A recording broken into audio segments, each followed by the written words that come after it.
talaga. Samahan niyo ako sa aking vlog for this video. Ayan, gala-gala lang. Video-video na.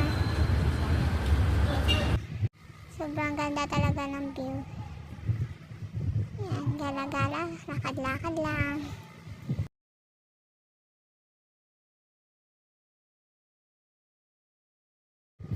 Siyempre, posing muna. Pose, picture. Tignan nyo naman guys. Ang linis. Sobrang gandang tignan.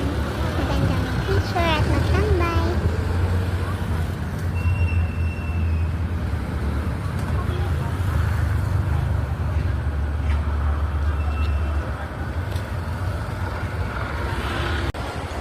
Fast forward guys, nandito pa lang ngayon sa dagat. Magbibitch. Ano daw? So yun guys. Ganda talaga ng view. Sobrang ganda talaga ng view. Sayang, di kami naka-swimming. Wala kasing dalang swimsuit. Yan, tamang lakad lang. Wala, asa? Pose. Sa tingin nyo guys, magkano yung nagastos namin dito papuntang Boracay? Comment below. Thank you for watching.